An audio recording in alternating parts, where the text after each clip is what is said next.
नमस्कार. मी ज्योती संदीप फडणवीस. गुरुपुरुषामृत योग साधून 1 जानेवारीपासून मी गोंदवलेकर महाराज प्रवचने ही पोथी सुरू केली आहे. यात तुम्हाला रोज एक पान ऐकण्याचा व वाचण्याचा दोघांचाही आस्वाद घेता येईल. श्रीराम. प्रपंचाच्या अपूर्ण गोष्टीत केव्हाही समाधान मिळणार नाही. सर्व अनुभवात आत्मप्रचिती ही खरी. दुसऱ्याने पुष्कळ अनुभव सांगितले, परंतु स्वतःला येईल तो अनुभव हाच खरा महत्वाचा. आत्मप्रचितीने जागरूकता येईल, भाव वाढेल, साधनाला जोर येईल आणि भगवान प्राप्ती लवकर होईल. संतांनी पुष्कळ गोष्टी आजवर आपल्याला सांगितल्या, परंतु त्यांना देव जसा हवासा वाटला तसा आपल्याला वाटतो का? प्रपंच करीत असताना भगवंताची आपल्याला आवश्यकता वाटते का? आपण असा विचार करावा की आपण लहानाचे मोठे झालो, विद्या संपादन केली, नोकरी मिळाली, लग्न झाले, मुलेबाळे झाली, घरदार केले, परंतु आपल्याला अजून काहीतरी हवेसे वाटतेच आहे. हे आपले हवे पण केव्हा संपणार? आपण नोकरी करतो, कोणी वकिली, कोणी डॉक्टरकी.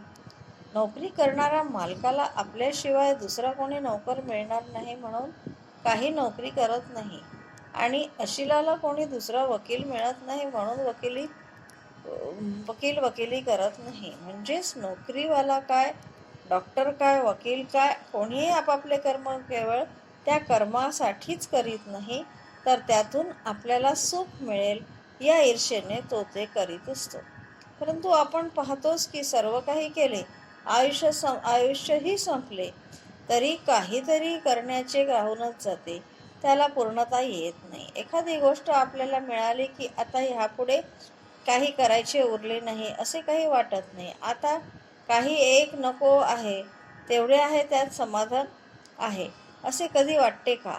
पुढे कसे होईल, ते सर्व टिकेल का, यात आणखी भर कशी पडेल याची विवंचना कायमच. एखाद्याचे लग्न ठरले, ते काही की आता प्रपंचाची काळजी मिटली असे वाटते का?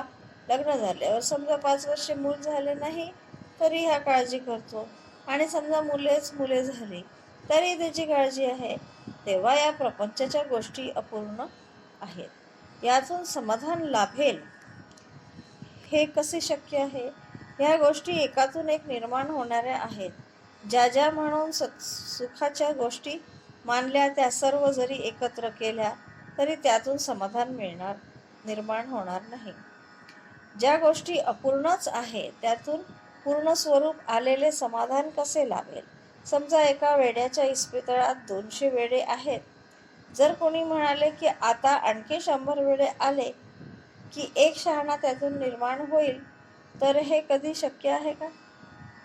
मनुष्याला किती असले पाहिजे पुरे होईल हे ठरलेले नाही. आहे त्या परिस्थितीमध्ये आपण समाधान मानले की जे आहे ते पुरेल. जय श्रीराम. तुम्हाला हा व्हिडिओ आवडल्यास नक्की लाईक, शेअर अँड सबस्क्राईब करावे. धन्यवाद.